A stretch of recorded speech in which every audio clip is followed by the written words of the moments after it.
राष्ट्री संगमनी वसूना चिकितुषी प्रथमा यज्ञियाना तां मा देवा व्यदध पुरुत्रा भूरिस्थात्रां भूय विषयन्ति। भारत विक्रम, भारत वर्ष की अक्षय कीर्ति गाथा।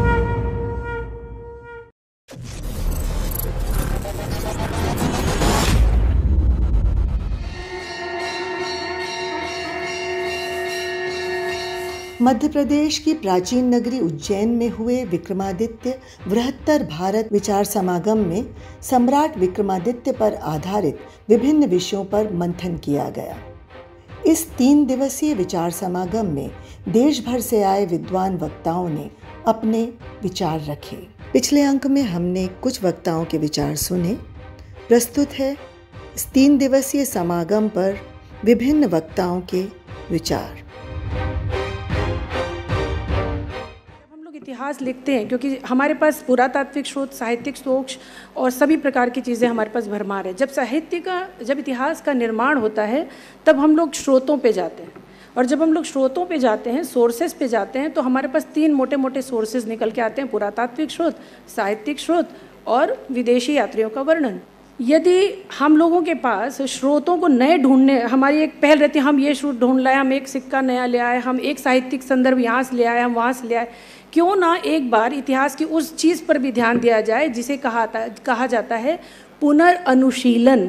तो पुनर्अनुशीलन क्यों ना करें हम उन साक्ष्यों का जो कि हमारे पास पुरातात्विक भी हैं, संस्कृत के लिए आएँ, पुरातत्व वाले पुरातत्व के लिए आएँ, तीनों साथ में बैठ जाएं, विदेशी आख्यान आ जाएं।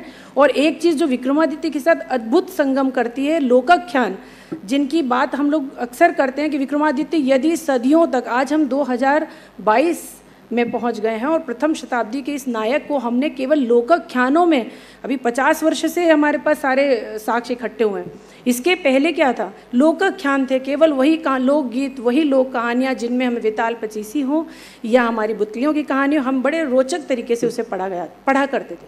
आवश्यकता इस बात की भी है कि एक बार फिर से विक्रमादित्य के विरुद्ध पर ध्यान दिया जाए। उपाधिधारी विक्रमादित्य, ये वाले विक्रमादित्य, वो वाले कि यदि कोई शासक आपके पहले का हो चुका है और बड़ा वीर है तो फिर उसकी उपाधि ले ली जानी चाहिए। इसीलिए विक्रमादित्य की उपाधि चंद्रगुप्त द्वितीय ने ले ली, इसके बाद के शासकों ने ले ली। पर क्या एकमात्र हमारा अपना उज्जैन का संवत प्रवर्तक विक्रमादित्य था? अशोक को ले लेते, द ग्रेट, महान अशोक, तो नाम कुछ ऐसा हो जाता, चंद्रगुप्त द्वितीय अशोक। विक्रमादित्य शकों को हराने वाले शकारी विक्रमादित्य को उठा करके उनकी उपाधि का प्रयोग हमें करते हुए दिख रहे हैं। तो उसका परिप्रेक्ष्य क्या है? थोड़ा प्रकाश हमारे माननीय दुबे सर ने डाला था कि विशेष रूप से विक्रमादित्य की उपाधि वे ही लोग लेते हुए दिख रहे हैं जो अपनी मातृभूमि को विदेशी आक्रमणों से मुक्त कर रहे हैं। दिग्विजयी, महान सम्राट, संवत प्रवर्तक, यहाँ संवत प्रवर्तक विक्रमादित्य उनको परास्त करता है उज्जैनी में, और इस परास्त करने के उपलक्ष्य में वह संवत घोषित करता है ताकि ये दिख उसके बाद आप देखिएगा जो भी परास्त कर रहा है वो संवत घोषित कर रहा है, परास्त कर रहा है संवत घोषित कर रहा है किसी को। तो ये जो परास्त करने के पश्चात संवत घोषित करता है और इसी कारण से वो शकारी विक्रमादित्य कहलाता है।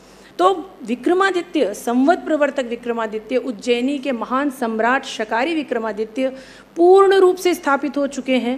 अब हमें केवल वो साक्ष्य लाने हैं जो इसकी संपूर्ति करते हैं। मैं कुछ एक पंक्तियां रख रही हूँ और अब क्योंकि मैं ब्रज क्षेत्र से आती हूँ तो वहाँ का भी एक उदाहरण रखूँगी।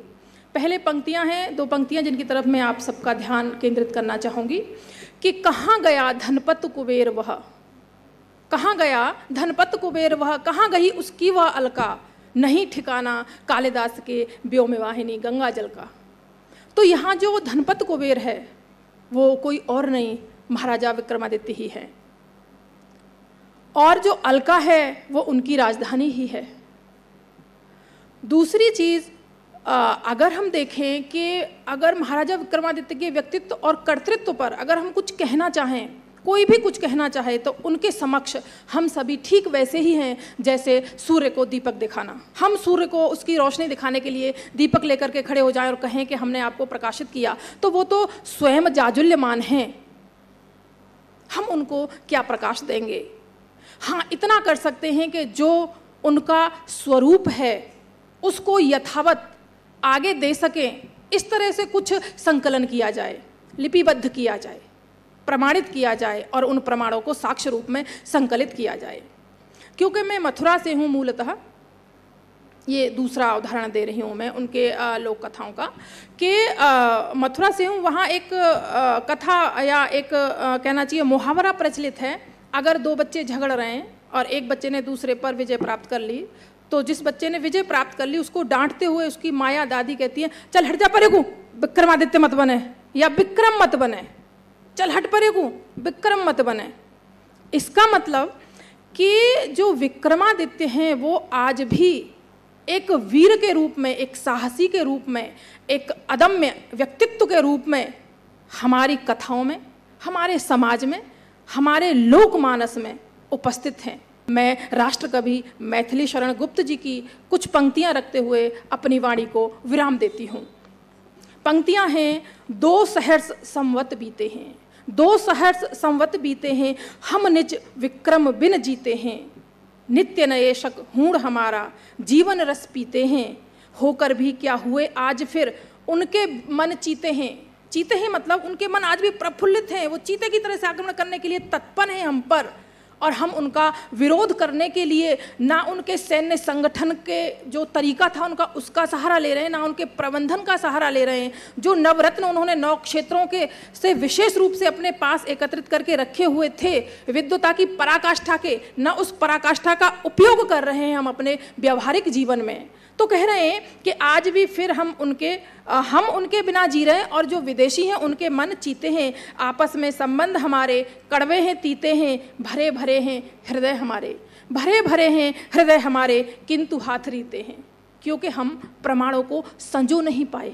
पुराणों में भी विक्रमादित्य का वर्णन भविष्य पुराण में प्रतिसर्ग पर्व में बहुत अधिक है। अगर हम हमारी प्राचीन मान्यताओं को या प्राचीन परंपराओं को यदि हम महत्व देते हैं तो हम पुराणों को भी हमको महत्व देना होगा, क्योंकि हमारी अधिकांश वंशावलियाँ या हमारा जो इतिहास है वो पुराणों में दर्ज है। तो विक्रमादित्य का वर्णन भविष्य पुराण में बहुत विस्तार से है और उनकी वंश परंपरा भी है, लेकिन कई लोग उन पुराणों को भी नकारते हैं। स्वामी विवेकानंद ने स्वयं कहा था कि अगर भारत के लोगों को कुछ समझाना है तो धर्म के माध्यम से ही समझाया जा सकता है। भविष्य पुराण के आधार पर श्री अरुण कुमार उपाध्याय, सेवानिवृत्त IAS रहे भुवनेश्वर के, इन्होंने कालखंड को भी विभाजित किया है। प्रमर राजा का जो कालखंड था वो 392 से 386 ईसा पूर्व का रहा है, महामर का 386 से 383, और इस प्रकार से गंधर्व सेन के आते हुए 182 ईसा पूर्व से 132 ईसा पूर्व, और सम्राट विक्रमादित्य का जो समय दिया है वो 82 ईसा पूर्व से 19वीं ईस्वी तक का जो प्रथम कालखंड है पहले सती का, वहाँ तक इनका दिया है। कि मुहूर्त नैन्सी की जो ख्यात है राजस्थान में बहुत प्रसिद्ध है, उन्होंने अपनी ख्यात लिखी है, उसमें 21वें नंबर पे गंधर्व सेन है, 22वें नंबर पर राजा वीर विक्रमादित्य है। इसी प्रकार से गुजराती की एक वंशावली मुझे प्राप्त हुई है श्यामल जी करसन जी राव के द्वारा। मैंने चारण और भाट और राव के सबकी वंशावलियाँ सम्मिलित की है। उसमें भी जो है वो महाभारत के समय से ही चली आ रही है, और बिंद और अनुबिंद जो उज्जैन के राजा थे उनका भी इसमें वर्णन है। और 102वीं पीढ़ी में गंधर्व सेन का नाम है, और 103वीं पीढ़ी में जो भर्तरी और विक्रमादित्य का नाम है। इसी प्रकार मुसलमान जो आए लेखक, उन्होंने भी जो आईने अकबरी है उसमें भी लिखा है कि विक्रमाजित जाति का पुवार था। अभी मैं राजस्थान गया था पिछले महीने, तो वहाँ पर मुझे विक्रम वीर उज्जैनी और महाकाल का साथ में वर्ण बोर्ड लगा हुआ दिखा, और वो पूरा जालोर बेल्ट में दिखे वो मेरे को। तो मैंने उनके स्थानीय लोगों से पूछा कि भाई ये जालोर और उज्जैन का तो संपर्क बहुत दूरी का है, यहाँ पे कैसे विक्रम वीर, ये उज्जैनी वीर और महाकाल के कैसा उल्लेख है। और वहाँ जो अधिकांश लोक देवता के रूप में जो पूजित है वे उज्जैनी वीर हाथी पे सवार है सब, और दूसरे योद्धाओं की जो मूर्तियाँ वो घोड़े पे सवार है। दूसरी एक प्रमुख बात मैंने देखी है कि वहाँ पे उन उज्जैन वीर के पास में हिंगलाज माता का मूर्ति है, प्रतिमा है। तो उसके बारे में भी कई जगह वर्णन आता है कि विक्रमादित्य ने अरब तक के देशों को जीत लिया था और बताते कि मक्का में भी मक्केश्वर महादेव के नाम से शिवलिंग की स्थापना की थी, जो बाद में कई सालों तक वहाँ कवि सम्मेलन भी होते थे, लेकिन वो 5वीं 6वीं में जब मुस्लिम शासन आया तो उस प्रथा को तोड़ा गया और फिर बंद किया गया। तो विक्रमादित्य ने जब अरब पे विजय करी तो वे माता के दर्शन के लिए गए बलूचिस्तान, जो हिंगलाज माता का प्रमुख स्थान है। तो वहाँ से वापस वो लौटते हुए वीरात्रा नामक स्थान है चौहटन जिले में। तो वीरात्रा का नाम इसलिए पड़ा था कि वीर रात रुका था वहाँ पे भी विक्रमादित्य कालीन एक मंदिर है और वहाँ वीरात्रा माता, हिंगलाज माता जो है वीरात्रा के नाम से दर्ज है। उसके बाद में हम आगे आते हैं तो ये जो क्षेत्र जालोर वाला बेल्ट पूरा, यहाँ पे सब वीर उज्जैनी के नाम से प्रसिद्ध स्थान है।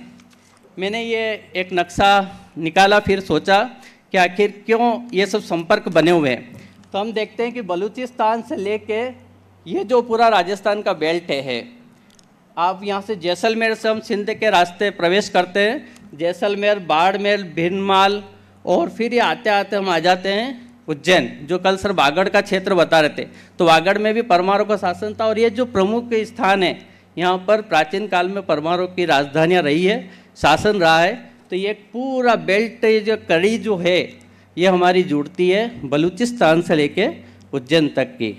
ये एक शोध पत्र का संक्षिप्त मेरा विषय था, आपने सुना, बहुत बहुत धन्यवाद। हम उस नगरी से जहाँ विक्रमादित्य का शासनकाल रहा है, तो बहुत सी चीज़ें ऐसी उपलब्ध हुई है। हमें सिक्के प्राप्त हुए हैं, हमें अभिलेख प्राप्त हुए हैं, और जो जनश्रुतियों में हैं, अगर कोई जनमानस के हृदय में स्थित है तो समझ लीजिए कि उसके लिए किसी साक्ष्य की भी ज़रूरत नहीं होती है, अपने आप में सफिशिएंट है कि वो चीज़ रही होगी। और इतनी 2000 सालों के बाद भी वो भारत की जनता के बीच में भगवान राम, भगवान कृष्ण के बाद सबसे ज़्यादा लोकप्रिय हुए हैं। तो लंदन की लाइब्रेरी में हमें कुछ ऐसे पांडुलिपियाँ मिली है। पांडुलिपियों में जब लिपिकार लिखता है तो लास्ट में वो कॉलोफन पुष्पिका में अपना नाम दर्ज करता है, और वो कोई काल निर्धारण के लिए या तो वो विक्रम संवत का उपयोग करते हैं, कई बार वहाँ शक संवत होता है या किसी और तरह का संवत भी होता है। ये देश का दुर्भाग्य है कि जब हम आज़ाद हुए थे तो उस समय पर कैलेंडर रिफॉर्म कमेटी ने जो शक संवत था, बाह्य शासक थे कनिष्क, उनके द्वारा चलाया गया था, उसको अडॉप्ट किया। और जबकि हमें करना चाहिए था विक्रम संवत का, जो कि प्योर हमारे भारतीय शासक थे, और उन्होंने उसके पहले ही अपनी विजय के बाद इस संवत को चलाया था। तो विक्रमादित्य के जो इस लाइब्रेरी में जो हमें विक्रम संवत लिखे हुए कुछ ये मिली हैं पांडुलिपियाँ, मैं एक आध के उसके, और मोस्टली एक सबसे और इंटरेस्टिंग बात थी कि ये जो लिपिकार थे ये औदिच्य समाज से जुड़े हुए थे। वो बार बार लास्ट में लिखते हैं औदिच्य जातीय विद्वान या औदिच्य जातीय पंडित करके।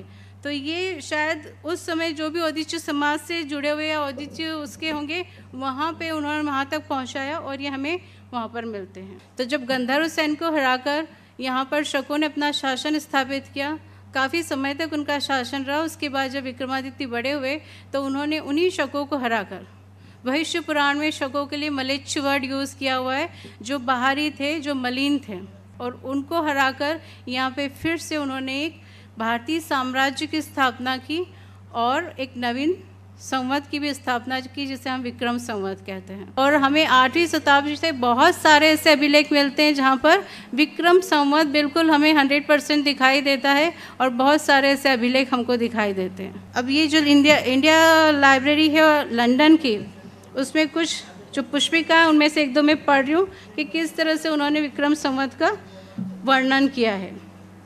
संवत 1682 वर्षे वैशाख शुद्धि एकादशम तिथो सौमे अद्ये कायचे वास्तव्य उदिच्य जाति ममः श्री नरसिंह सूत पुरुषोज मैक्य लिखितम। यहाँ उदिच्य जाति के जो भी विद्वान रहे होंगे उन्होंने इसको लिखा है, पांडुलिपि को उन्होंने अपना नाम वो भी दिया है और विक्रम संवत का उपयोग भी किया है।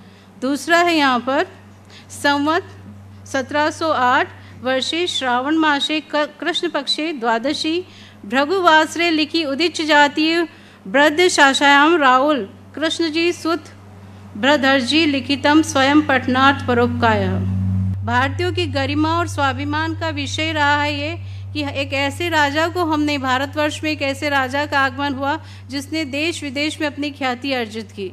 अरब देश में कुछ कविताएं मिली जहाँ पे उनका वर्णन मिलता है। तो ये चीज़ बहुत सारी हैं जो विक्रमादित्य से जुड़ी हुई हैं। बहुत सारी जो भ्रांतियाँ लोगों के द्वारा फैलाई गई उनका सहज ही खंडन हो जाता है। चतुर्यामी सूत्रों में पुरातात्विक साक्ष्य हमारे लिए महत्व के हैं, कालक्रमानुसार इतिहास लेखन की जो परंपरा है वो हमारे लिए महत्व की है, तीसरा जो साहित्यिक साक्ष्य है वो हमारे लिए महत्व का, और इन सबसे अधिक महत्व मैं लोक साक्ष्य को देता हूँ, क्योंकि इस लोक साक्ष्य के कारण हमें बहुत महत्वपूर्ण आधार सामग्री प्राप्त हो रही है और यह अबाध सिलसिला है। यहाँ ये अवश्य कहना चाहूँगा कि हमारे जो लोक के क्षेत्र के लोग हैं वो स्पष्ट कर देते हैं कि ये चंद्रगुप्त विक्रमादित्य नहीं है, ये उज्जैनी का आद्य विक्रमादित्य है। और इस बात की ओर संकेत जो है वो सोमदेव के कथा सरित सागर में भी मिल जाएगा। बुंदेलखंड की, मालवा क्षेत्र की, ब्रज अवधी क्षेत्र की और उधर भोजपुरी क्षेत्र की, इन तमाम लोक कथाओं का अवलोकन करता हूँ तो पुष्टि जो है कथा सरित सागर की सहज ही हो जाती है और उससे संकेत मिलता है कि वह विक्रमादित्य उज्जैनी का है और उसका संबंध संवत प्रवर्तन से है। और केरल का जो ग्रंथ है वो भी इस बात की ओर संकेत दे रहा है कि कालिदास की जो रचना धर्मिता है उसका एक महत्वपूर्ण जो आयाम है वो जब लीला तिलक में संकेतित होता है तो वहाँ भी विक्रम के समकालीन रूप में कालिदास को बताया गया है। फिर बाद में हम देखते हैं तो श्रृंगार प्रकाश में भी विक्रमादित्य और कालिदास के संबंधों को लेकर के उल्लेख किया गया है।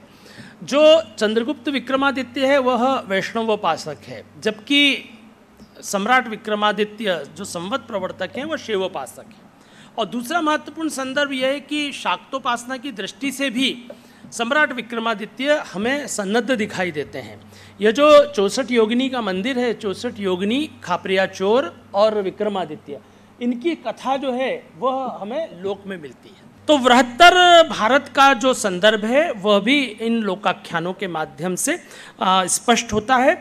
ऐसे अनेकानेक आख्यान हैं, बहुत लंबी चर्चा हो जाएगी, पर यह स्पष्ट है कि वह विक्रमादित्य लोक में जो प्रतिष्ठित है वह अद्वितीय है और वह उज्जैनी का शासक है, वह शैवोपासक है और वह संवत प्रवर्तक है। आप सभी ने सुना, धन्यवाद। काल गणना को लेके, विक्रम संवत्सर को लेके कुछ बातें रखना चाहता हूँ।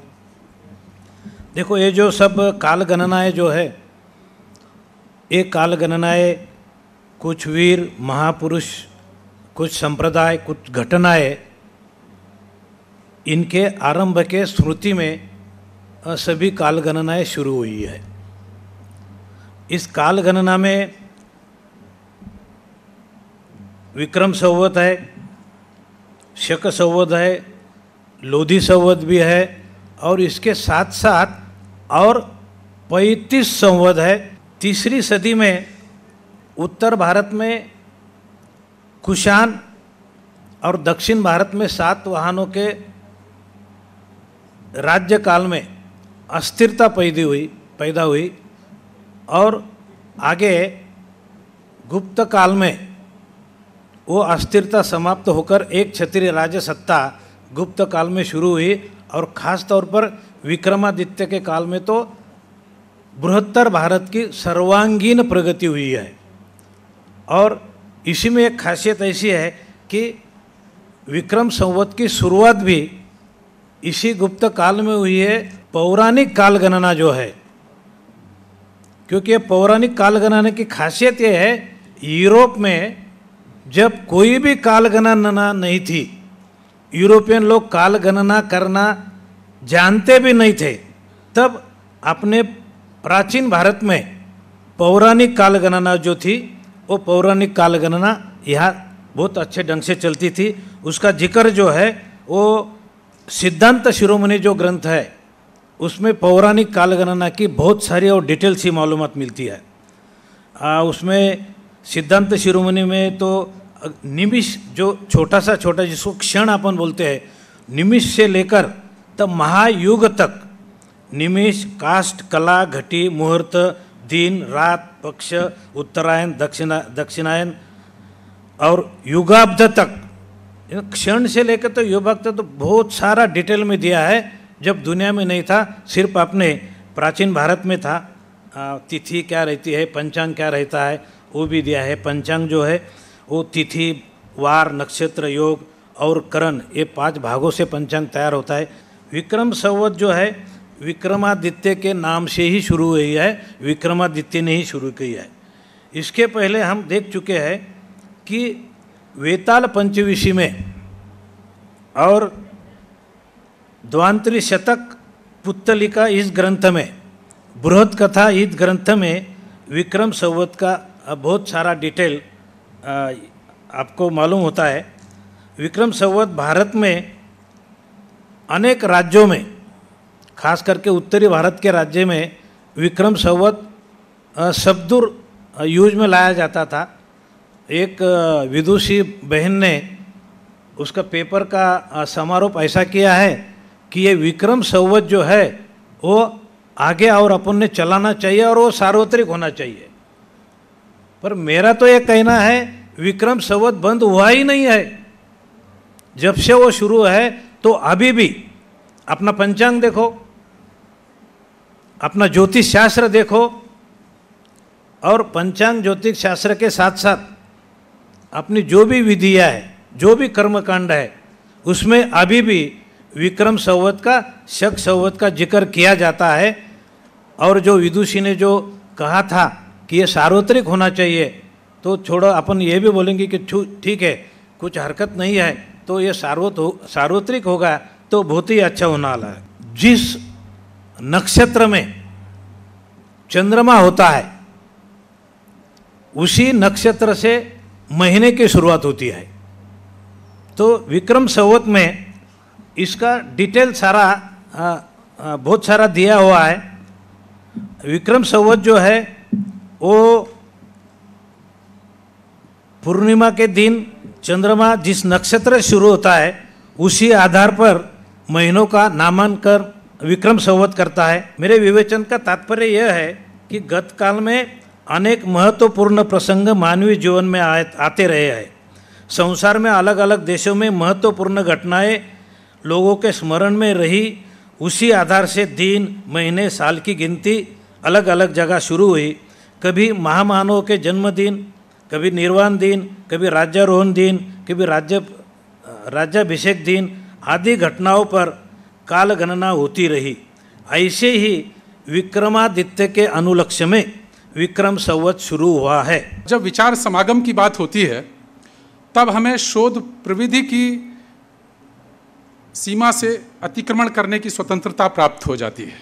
रिसर्च पेपर के जो आधार होते हैं उससे हम बाहर जा सकते हैं, यदि उसका नाम विचार संगम है तो, विचार समागम है तो वडनगर में जब मैंने वहाँ बातचीत की तो कई लोगों से ये मालूम हुआ कि हमारी कुल देवी हरसिद्धि है।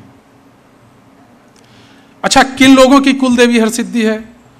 जो मजदूरी का काम करते हैं, राजमिस्त्री का काम करते हैं, चर्मकार का काम करते हैं, समाज का वंचित और कमजोर तबका जो हैव्स नॉट जिसको कहते हैं, उनकी कुल देवी मां हरसिद्धि है। और वही मां हरसिद्धि सम्राट विक्रमादित्य की आराध्य देवी हैं। और मान्यता इतनी ज्यादा कि उनके घर में कोई भी विवाह होता है तो पहली कंकुपत्री हरसिद्धि माता पर उज्जैन में चढ़ती है। चाहे उनके परिवार का एक व्यक्ति आकर के चढ़ाए, स्वयं सम्मिलित, लेकिन परिवार का व्यक्ति सम्मिलित होना चाहिए और आकर के वो यहाँ पर पहली कंकुपत्री अर्पित करते हैं, जैसे यहाँ चिंतामन गणेश पे जाकर के करते हैं। तो ये जुड़ाओ। दूसरी बात मैं आप लोगों का गौर चाहूंगा, सामान्यतः जो सम्राट होता है वो आम जनता से दूर होता है। आम जनता, मजदूरी करने वाले लोग, कमजोर और वंचित लोग सम्राट को अपने से बहुत दूर मानते हैं। परंतु वडनगर यानी आनर्तपुर के आसपास का जो क्षेत्र है, वहाँ के जो लोग हैं जो वंचित लोग हैं, जो कमज़ोर लोग हैं, जिसको साहित्यिक भाषा में कभी दलित वर्ग के नाम से भी कहा जाता है, वो सब सम्राट वीर विक्रमादित्य को बहुत अपनेपन से बहुत अपना मानते हैं।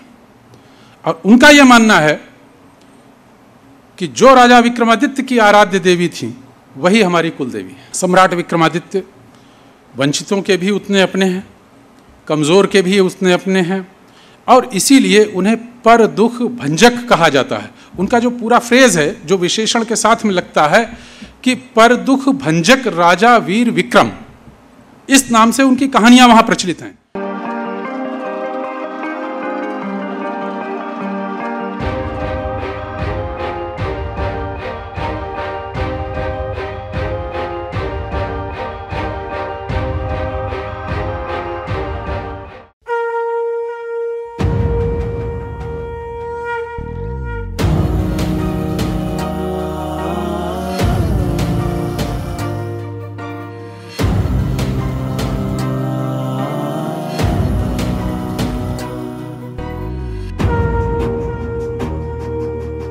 अहं राष्ट्री संगमनी वसूनां